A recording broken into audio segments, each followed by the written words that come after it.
Y'all, we are back at it again. Whoop.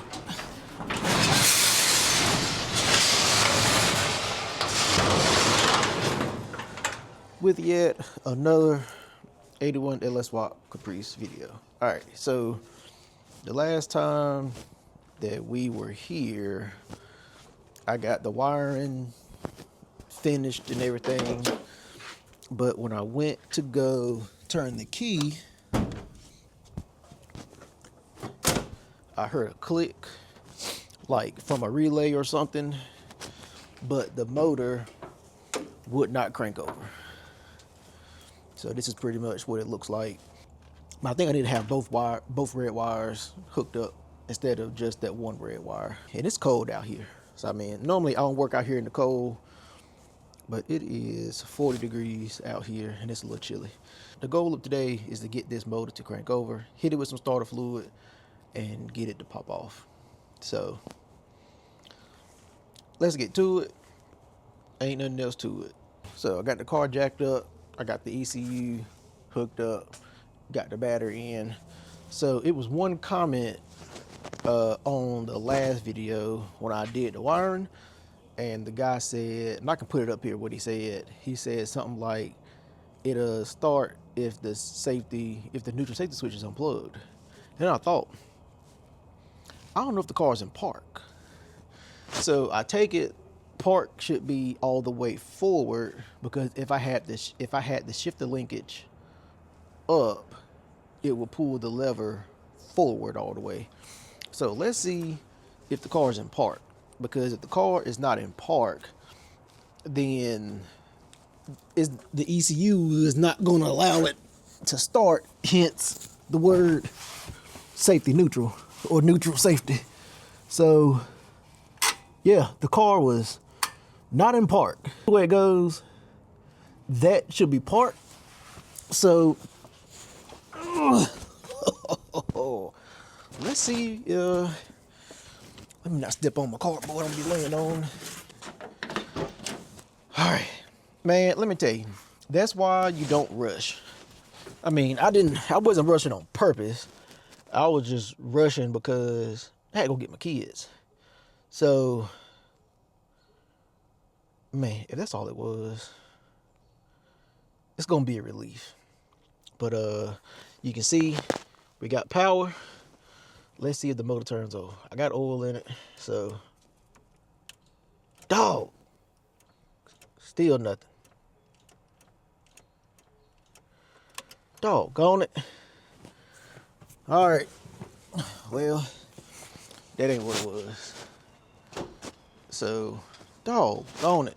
Let me verify some wires and stuff, and make sure I got all my wires hooked up correctly, and then I'll be back. I took the starter out.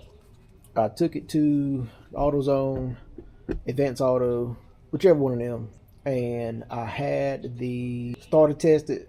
Starter's good. I've been moving grounds because I had a couple grounds in the head. I put those grounds on the block, and I just got done doing some continuity tests, and all the grounds are checking out.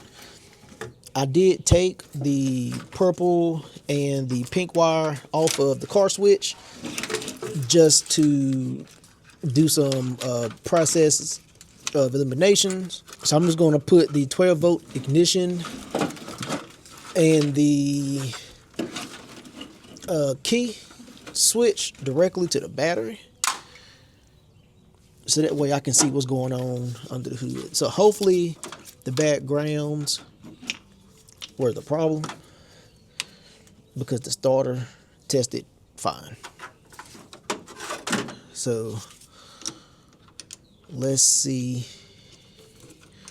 what we got. If it don't turn over now, I honestly do not know if it don't turn over now. Let me make sure we got power. Oh, yeah, we got power. So 12-volt ignition. All right, heard some stuff click. Still nothing. So at this point, I don't know what I'm missing.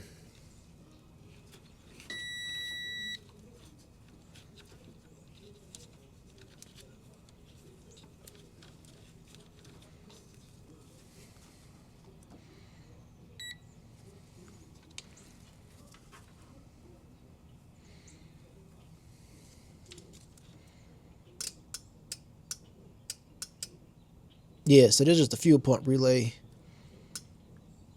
clicking, giving 12 volts. So I'm glad that the fuel pump relay works. I wish that my starter relay would trigger. That would be nice. It's getting power. It's just when I hit start, something ain't jiving. Something is not jiving. I only have a few minutes before I need to go. So I guess I'll be back tomorrow. What's going on, gents and fence? We are back. We are back for day 2 of trying to figure out how to get this car to crank over. So I made a post on the LSWAP for Beginners Facebook page, and surprisingly, got a lot of help. One of the things that they were suggesting I had thought about, but I honestly did not know if I needed to run the starter, like igniter wire, if I needed to run it through the ECU or not, because I thought about running it off the key straight to the battery, but I didn't know if I could do that or if the ECU needed to see that it was starting. And it seems like the ECU does not need to see that it's starting. Most people said, hey, just run it straight from the bulkhead, the key, to the starter. All right, bet. That's not a problem, because that's the wire that I need to run right there, which I think is like 12 gauge, right? All right, so another guy brought up, and it was just one guy that brought up this next point, and he was like, and I can put the screenshots up here. The next guy, well, just one guy said, he was like, hey, is the starter solenoid grounded? Because I took all the wires out. So what I need to do, since everything's already ran, is that since I took all the wires out, I probably took out the ground wire. So what I'm gonna do first, probably spend about 20 minutes. I need to try to find, hold on. I need to try to find what pin is going to be used for the ground, and then find which wire go to this pin, and then ground it, and then see if it turns over then, because the relay is not clicking. So it makes sense that I took all the wires out. I also took the ground out as well. So let me spend about 20 minutes on that first, because otherwise I gotta jack the car up. I gotta, of course, run a test wire to the starter, but that means I gotta drop the starter to do that. Yada yada yada, reshield the starter wire, blah blah blah. So if I can get the starter relay to ground and then it starts, I'll just do that. But you do have 2 options: run the OG starter crank ignition wire to the solenoid on the starter, which, you know, if I knew that from the beginning, I would have done that. But like I said, I'm gonna spend about 20 minutes and see if I can ground this this relay, because if I can do that, I'd rather do that. So I'll be back with whichever way it goes, what I did, how I did it, where I did it, and all that good stuff. I couldn't get the relay and stuff figured out, so initially I went and I bought some 12 gauge wire, and I also went and got some cookout. Oh, and not to get off track here, but for my 2-way people, my boy Chauncey, and I will link his. He just started a 2A gun YouTube channel. I will link his channel in the description below. Shout out to my boy Chauncey. I also went and picked up a 300 blackout upper with a strike fire red dot and I believe 5 mags in here, and I just ordered a PSA AR-15 lower. I think it was $154 shipped, so around $300 I will have me a blackout 300 blackout. So I went and got all that stuff, and then I got back here and I was running the trigger wire for the starter, and I thought about something. I was like, why run an additional wire when a wire is already here? So what I've been doing for the last couple of minutes is kind of tracing this wire back so that I can use the original wire instead of running an additional wire. So what I found is that this purple wire runs to the black connector, which I can't remember if it's C3 or whatever the denomination of it is, but I found that purple wire. So I'm just going to use the original purple wire, but on the C3 connector, you see that thick purple wire right there? Oh, is it on there? That means continuity. So what I'm going to do is I'm going to take out this black connector. I'm going to D-pin that purple wire, and I'm going to hook it directly to the purple wire that is coming from the key switch, and then hook everything back up, and the car should turn on. So I'm using the factory wire and the factory harness hooked to the factory key switch wire for my 81 Caprice, and then that should trigger the starter to start. So let me extract that purple wire through the harness the best I can, and let's get this thing turned over. I think that'll be the easiest solution for me right now, the cleanest solution, and let's get this thing turned over. And I got some starter fluid. We can hear it pop off because my ECM does not have the VATS tuned out, so it's not going to run because the VATS disables the injectors. But who needs injectors when you have starter fluid? Got everything wired up. I got the purple wire that runs to the starter, the trigger solenoid starter wire pulled out of the black connector. So now I'm going to power everything up. I have the purple wire out because I want to tap it to the starter to see if the motor turns over. Oh, it does. All right. So the motor turns over. So proof of concept, it works. Motor turns over. I'm going to get my jump box, and I'm going to get my jump box and pull the intake tube off, get my jump box,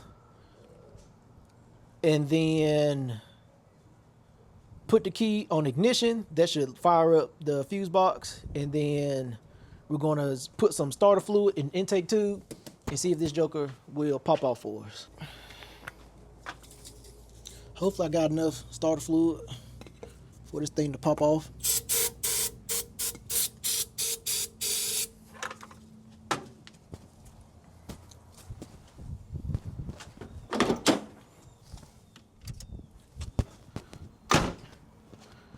All right, so let's see.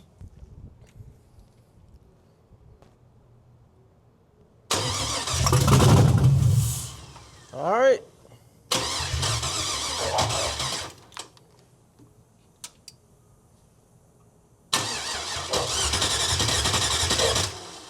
All right, let's get a little bit more.